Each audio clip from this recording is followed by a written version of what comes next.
Alrighty guys, welcome to this week's episode. This week is going to be something pretty fun. I've been excited about this for a while, ever since I figured out that this is kind of something I want to do. This week I'm going to be doing a little bit of an unboxing of my new bike that I ordered not too long ago. And so I'm going to give you guys a little bit of backstory on it, why I decided to get a bike, what were my other options, and then why did I go with this one specifically.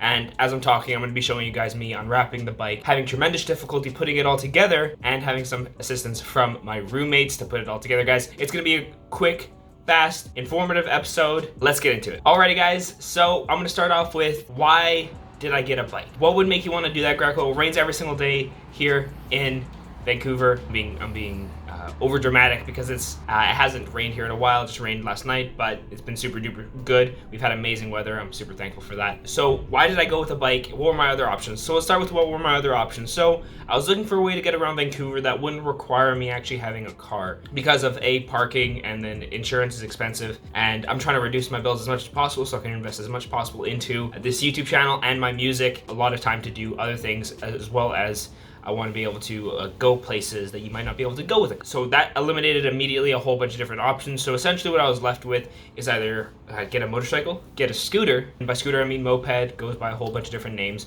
get a bike, get a longboard or like a boosted board, or a scooter, one of those like electric scooters. So I was weighing out all my options, and I found the best were going to be either the scooter, the electric board, the electric bike, or the gas-powered scooter. And so essentially it came down to two things. Okay, do I like the scooter concept? Yes, I do. I really enjoyed riding them in a bunch of places in the States last year, as well as in Europe. They're super duper handy, but I mean, standing the whole time, kind of annoying. You do get a lot of maneuverability, but for longer distances, it's not ideal. Most of them have very limited range with their battery. So boom, that eliminated that option. So it was basically down to either the boosted board, again, very limited range, and I am not very skilled at longboarding or skateboarding. I do love snowboarding though. Or the bike and the scooter. So it essentially came down to the bike and the electric bike and the gas-powered scooter. Both have awesome benefits. The benefits of the scooter, basically unlimited range as long as you got gas in it. Very cheap insurance, but that it was still insurance cost anyway.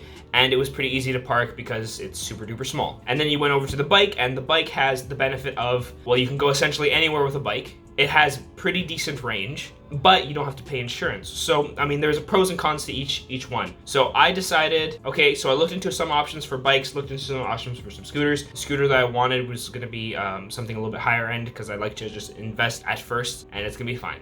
So the Vespa I was gonna get, well, the scooter I was gonna get is a Vespa, or I was gonna go with a bunch of different options for the bike. So I ended up finding this one company called Rad Bikes or something, and they offered a bike that you can go a very long range. I think it's like 70 kilometers, pedal assisted, and it maxes out. Well, I've been able to, in real life experience, get about 30 to 35 kilometers on even ground, and then going down Davie, 50 to 60 kilometers an hour, and down hills probably faster than that because you can still pedal. So I ended up going with the bike. Obviously we're here, guys, so that's probably it's a good indication that I went with the bike because no insurance, I can go anywhere, it has good range, I can get anywhere in Vancouver pretty quickly, as I'm going to be showing you guys in the next video that's coming pretty soon. I can basically lap Vancouver in 20 minutes, 15-20 minutes.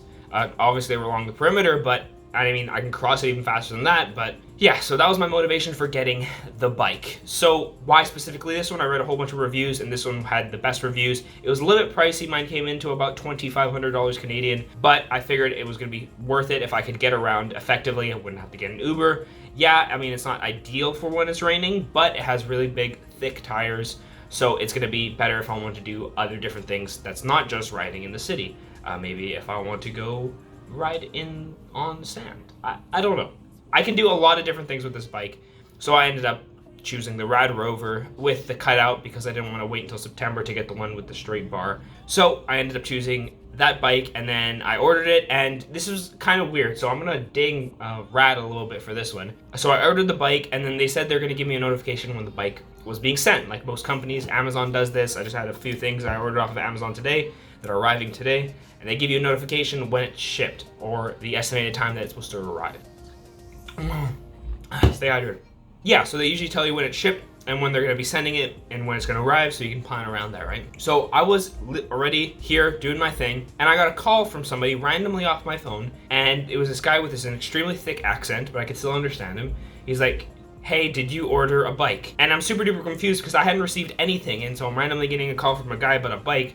I'm like, no, I didn't order a bike. Well, is your name Greco? Did you order an electric bike? And I'm like, yeah, I ordered an electric. He's like, okay, I'm gonna be by in like 4 hours to pick up, to drop off your bike. But at this point, I still hadn't received anything from the company. This is about 2 or 3 weeks later that they're gonna be delivering the bike. So I was super duper confused. And then my sister ended up receiving the bike when it arrived. So that was kind of weird on radrover's or rad's part of it. It's just you really didn't let me know when the bike was going to arrive, so that can be sketchy for people who necessarily can't be there all the time. Luckily, I had my sister there, so that wasn't a problem, but still, it's a problem nonetheless. And then after the bike arrived, about 6 days later, I got a notification saying that the bike was shipped. So you definitely need to upgrade your systems on that end, just because you pay a lot for these bikes, and it would be a shame if it arrived and someone stole the bike, right? So moving on past all of the rest of the stuff, guys, I went to go get the bike in Chilliwack and brought it back here. I built it. As you can be seeing throughout this whole thing, it took me a while. There's a lot of small pieces that you got to be sure you get right. Screwing in like the handlebars, testing out the battery, putting on the front tire, a whole bunch of other stuff. And like an idiot, of course, when I first did it, I didn't read the instructions. Yeah, I don't know why. I just didn't. And then, so I'm trying to put on the front tire, and I'm struggling quite a bit. And it's not going ideal. I try a whole bunch of different ways, and then I finally consult the instruction manual, which I should have done at the beginning, guys. I don't know why I didn't. It told me exactly how to do it, and I got the bike put together pretty quickly after that, taking it for a test drive. So I let it charge overnight, and in the morning, what I've been doing is going for an early morning bike ride around different parts of Vancouver. So I did Cole Harbor, English Bay, Kitsilano, Science World area, Gastown, all over the place. And honestly, guys, I can't recommend this bike enough. It is marvelous. It is beautiful. I'm going to be showing you guys a few shots of the bike itself right now. I love this bike so much. One of the best purchases that I've done so far. Would I recommend everyone get this? Maybe. It's really, really expensive, but if this is something that you need, transportation, you don't want to pay insurance, but you also want the maneuverability of going anywhere, anytime you want, I would definitely suggest getting this one, guys. It's been awesome. I'm going to be giving you guys a full review with specs and everything, more cost analysis, and then trying to give you guys my best opinion on it. This one was just a quick unboxing, guys. I really hope you enjoyed this video. If you have, guys, consider subscribing. We're doing really well. We're at 70 subscribers. I'm trying to get to 100 by the end of the month. Let me know what else I could do for you guys. I hope you enjoyed the video, and I will catch you guys in the next one. Peace.